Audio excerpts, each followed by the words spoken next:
Hi there, my name is Cristel. I am an English teacher and I work as an ESP teacher for a beauty school.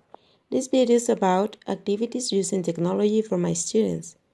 English language classes in trade or vocational schools don't meet the basic English language skills they need to be productive workers. Within the ambit of ESP, several authors have divided ESP into two branches: EAP, English for academic purposes, and EOP, English for occupational purposes.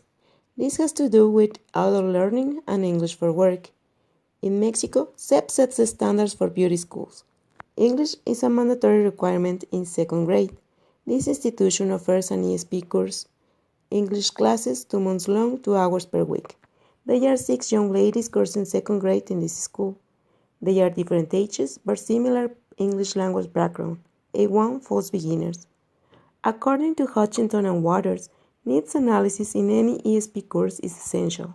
The result of it is students are interested in reading, listening, and vocabulary. When we teach or learn a second language, we need strategies. Students are given plenty of suggestions for how to make the class more engaging. Learning Chocolate helps students to learn and memorize English vocabulary in an easy and efficient way. By using image, pronunciation, and game, they have to match up, fill in, dictation, and they got a final score. As homework, students bring a screenshot about it. Then, self-assessment tool suggested by Zimmerman, Diane, and Norbert Schmidt to practice and understand micro and macro skills. And finally, considering the tips for teaching with Cole by Chappell and Jameson is recommended Duolingo or HelloLingo.com. In the classroom, teacher writes on the board date, topic, and purpose of the class.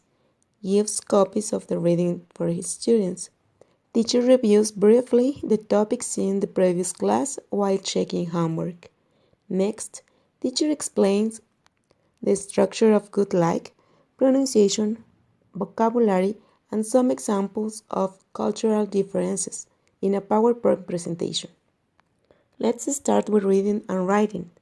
Students take turns in reading. Teacher makes sure all students have read at least once. Then, students answer the questions individually. After that, they mark and correct their classmates' answers using a different color. Students following the instructions and practice the meaning of the new words of the reading. Teacher gives students feedback about the mistakes detected and asks for homework.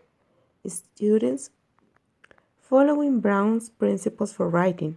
Teacher writes an example and asks students to do their own example using the patterns. Students also need to watch a video similar to the class. Next class, teacher reviews a prior knowledge and homework.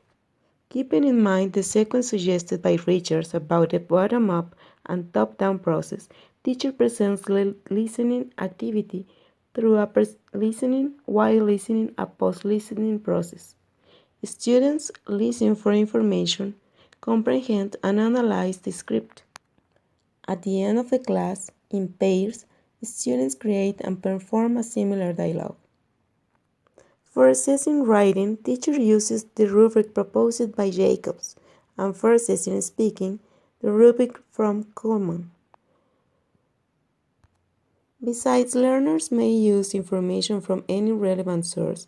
Virtual communities are very important in this course because teachers assess and share important information through Facebook and WhatsApp groups.